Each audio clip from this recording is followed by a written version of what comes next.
Hi, I'm Simpson, and I'm here to tell you why I'm perfect to be the next host for IGN. Here's why. Like many of the hosts, I was fortunate enough to grow up in the early generations of video games. I started on Atari when I was little, and some of my first and earliest memories are playing that with my brothers and with my uncle. I remember when we first got a Nintendo and we were able to play Mario. That was mind blowing.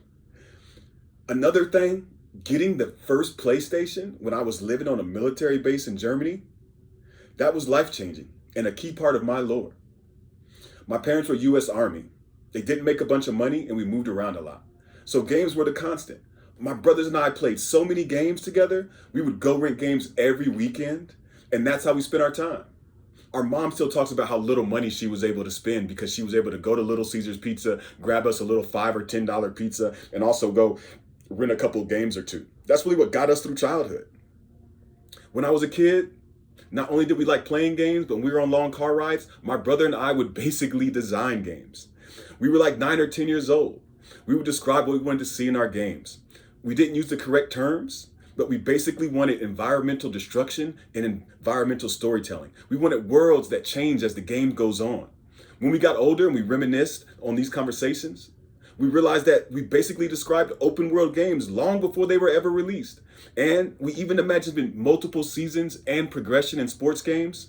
Think Dynasty or franchise mode that wouldn't come out for years.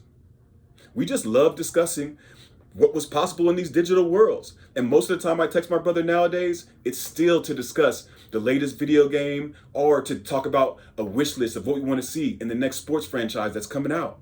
We really love games and it's been a part of our life this whole time. And what about now? Now, I consider myself a nonpartisan video game aficionado. My video game world is diverse.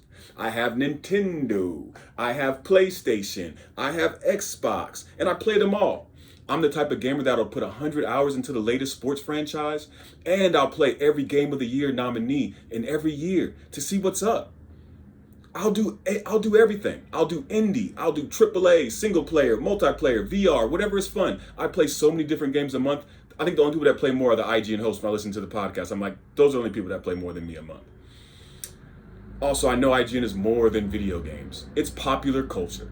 So when it comes to popular culture, I grew up on comics. So I'm very familiar with that space. I love the movies. Still go to the movies, check out the latest release. Love seeing them in the theater multiple times a year. Love the IMAX, love premium formats, 3D. I love animation. I love sci-fi. I geek out on all things tech and I'm an early adopter of tech products. I love music and I love sports. I was fortunate enough to play football growing up and I played football in college. I also love hip hop and all types of music. Hip hop is my favorite. I've written over 100 songs and I've also recorded over 50 songs. This is a hobby, not nothing I put out, but it's something I do and that I love. I also like to stay fit and I work out. Really not a part of gaming culture, but it's something about me that you should know. I also think my professional background will be an asset to IGN. I've worked for Apple as a business analyst. I've worked in venture capital for a firm that invested in things like self-driving cars and augmented reality. I've worked for Morgan Stanley doing investment banking. And currently, I still work in banking with investors and entrepreneurs in Silicon Valley as a tech banker. I can bring a business perspective when the time comes for it, but I won't lean into that as I know that's not the point here at IGN. So, what will I bring? I think I will bring a diverse set of skills and past experiences to the IGN team. Of course, I'm a huge fan of IGN and have been so for years. Well, and I'm someone who has been fortunate enough to admire folks from afar and then be able to join them. Like I did when I played football at Stanford, and like I did when I was able to go and work for Apple and be in the same cafeteria as Steve Jobs because I wasn't in the same meeting room as him because I wasn't that good. So in closing, I would love to once again join an organization that I've long admired. I would love to bring lots of value and joy to the IGN team and to the gaming community in large. So that's why I should be the next IGN host. And so you know, none of this speech or anything was written or helped with AI. It's all from the dome.